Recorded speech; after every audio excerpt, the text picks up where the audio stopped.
There are over 1 billion cows alive on this planet right now, being raised for food. In the United States alone, 9 billion chickens are slaughtered every single year. Sheep, pigs, goats, rabbits, deer. Entire global industries built on eating animals that eat plants. Now try to remember the last time you saw lion steak on a menu, or wolf, or eagle, or shark. Outside of a bowl of soup you probably shouldn't be eating in the first place. Humans have hunted, farmed, and eaten almost every plant-eating animal on Earth at some point in history, but predators? Almost never. Not at scale, not as a staple, not as a habit. Across nearly every culture on every continent with zero contact between them, humans converged on the exact same unspoken rule. Eat the plant eaters, leave the meat eaters alone. Think about how strange that actually is. A wolf and a cow are both just meat, both muscle, fat, and protein. So why does one end up on dinner tables in every country on Earth, and the other basically never does? Stick around because the answer isn't one simple fact. It's biology, chemistry, and thousands of years of human psychology, all quietly agreeing on the same conclusion. Let's start with the math, because the math alone almost settles the entire question. In 1942, an ecologist named Raymond Lindeman worked out something that would later become known as the 10% rule. At every step up a food chain,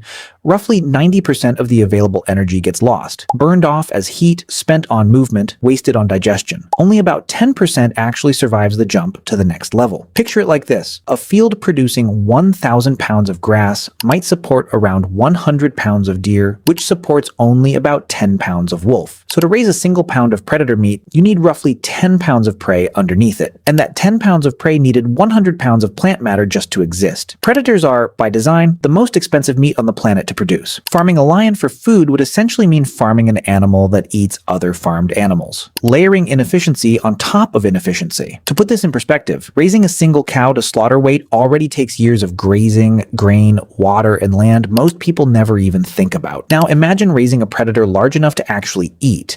You'd need to raise, feed, and lose roughly 10 times that amount of prey animals just to keep one carnivore alive long enough to reach a usable size. No civilization in recorded history has ever had that kind of energy surplus to spend on a single food source. Not ancient Rome, not medieval Europe, not modern industrial agriculture. The energy simply isn't there to burn. And this isn't a hypothetical thought experiment. It's the same reason lion farming, on the rare occasions it's been attempted, has never been about meat production. It's economically irrational from the very first calculation. But cost isn't the only problem. There's something quietly building up inside predator meat that has nothing to do with taste or economics. It's called biomagnification. Toxins in the environment, mercury, lead, industrial chemicals, don't vanish as they travel up a food chain. They concentrate step by step, level by level. A small fish absorbs a small trace of mercury from the water it lives in. A bigger fish eats hundreds of those small fish over its lifetime and absorbs nearly all of that accumulated mercury. A shark eats hundreds of those bigger fish and ends up carrying the highest concentration of all, the sum total of everything beneath it in the chain. This is exactly why pregnant women today are advised to avoid shark, swordfish, and king mackerel. It's not that these fish are inherently unhealthy,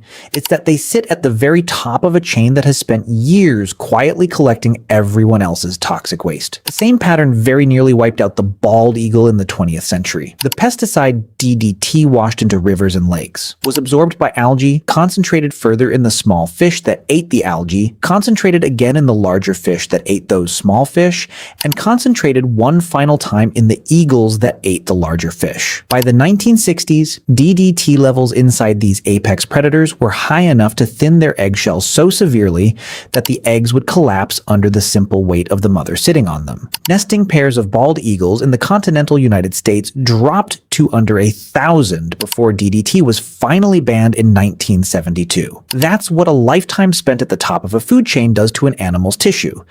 Whether the toxin is mercury, lead, or a pesticide sprayed decades before the animal was even born. And this problem isn't new, and it isn't limited to fish and birds. Sled dogs across the Arctic have known for generations never to touch polar bear liver. Human explorers didn't always get that memo. Members of a 1911 Antarctic expedition ate husky liver out of sheer desperation and came down with violent headaches, peeling skin, and eventual organ failure. The cause was later identified as hypervitaminosis A, acute vitamin A poisoning. Polar bear and husky liver store such an extreme concentration of vitamin A that a single serving can be lethal to a human being. Indigenous Arctic communities had known to avoid it for centuries, passed down purely through observation and survival. Science simply caught up, generations later, with the biochemical reason why. Now let's talk about what predator meat actually tastes like, and why it tastes that way. Prey animals spend most of their lives grazing, resting, and moving at a relaxed pace. Predators spend their entire lives sprinting, stalking, fighting, and going hungry for days between meals. That kind of chronic physical stress floods a predator's muscles with cortisol and adrenaline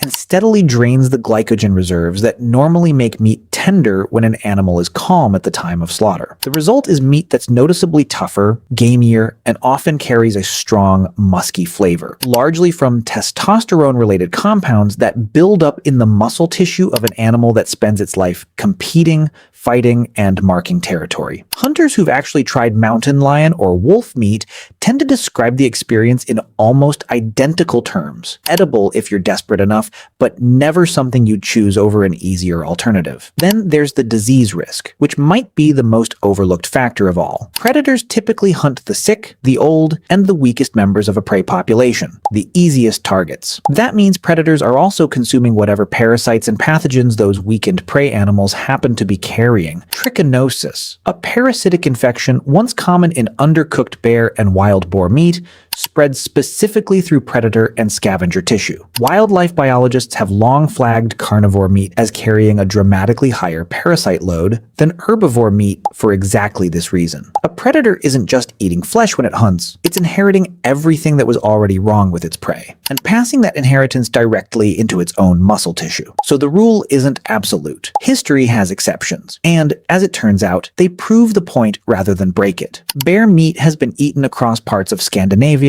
Russia, and North America for centuries, but almost always in small quantities, and almost always cooked thoroughly enough to eliminate the parasite risk entirely. Lion meat has occasionally appeared in parts of Africa during extreme famine, when starving communities had genuinely exhausted every safer, cheaper, plant-based alternative available to them. In nearly every documented case across human history, people only turned to predator meat when every other option had already run out. That's not a counterexample to the rule.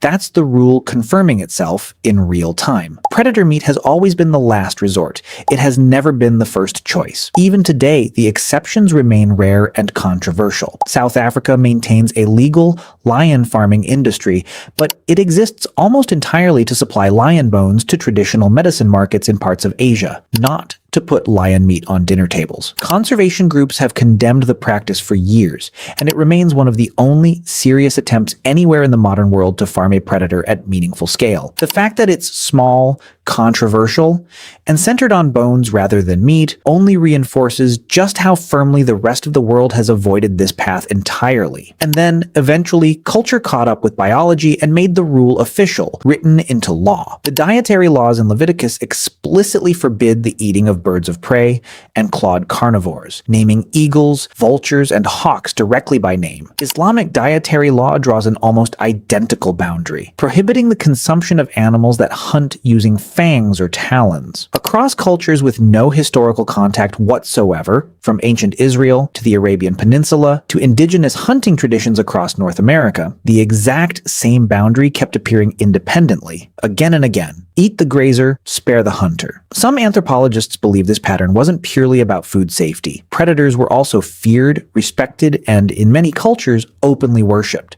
You don't eat the animal you've built an entire religion around. You don't eat the creature whose skull decorates your chief's headdress or whose carved image guards the gates of your temple.